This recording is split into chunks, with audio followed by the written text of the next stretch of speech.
This is a whole new concept, one that gives Unibase tremendous flexibility. Unibase doesn't care where you put your output.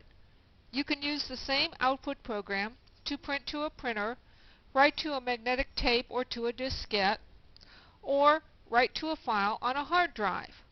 All you have to do is change the device you're going to. But there's a catch. Isn't there always? You have to define the devices before you can output to them. Unibase has a device table where you give a name to a device up to 6 characters and specify the information about it. From the main menu, we'll choose Advanced Processing, then something new, System Functions, then Spooler Maintenance. And we're at the Spooler Maintenance menu.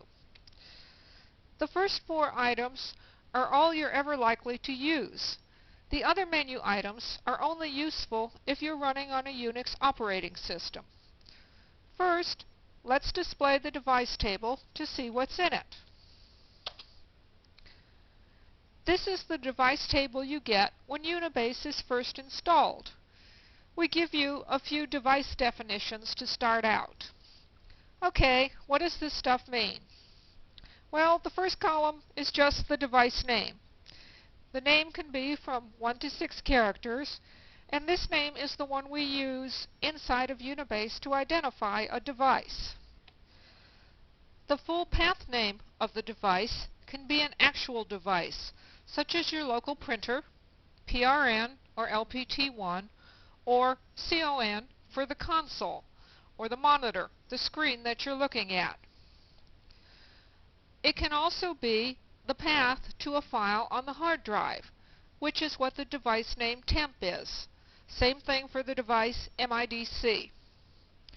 If we tell Unibase to output our job to the device temp, it will go to a file named temp, found in the TMP subdirectory under the ETROOT environment variable name, which in our case would be G-Unibase. The other columns you're seldom going to see changed. Mounted form doesn't mean anything unless your device is a printer. And when it's a printer, the default form is usually sufficient. Unibase isn't often used to print anything other than reports on computer paper.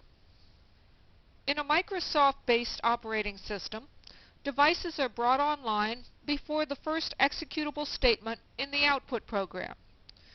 In Unix, system devices are brought online before they can be used. Same thing with spooling.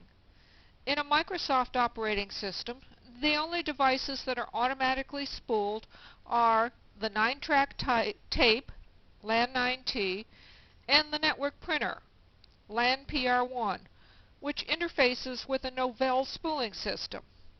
Right now, output to a file on the hard drive serves our purposes best.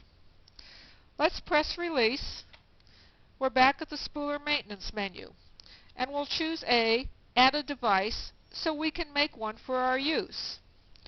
If you're the site programmer, it's useful to have a device with your name for testing purposes. So we'll name this device STDENT. Remember, we only have 6 characters, and I really didn't want to call this device Stud. Now we have to give it a path name. We're going to put our output file under our Unibase directory so we can find it easily. So I'm going to put in G://Unibase/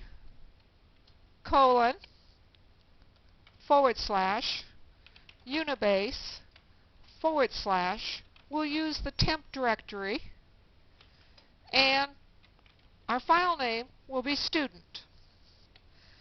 I didn't use the environment variable because I wanted you to see how you might specify a path to another drive.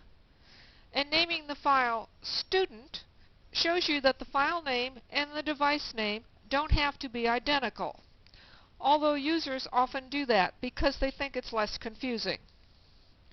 We're going to take the default on the rest of the items.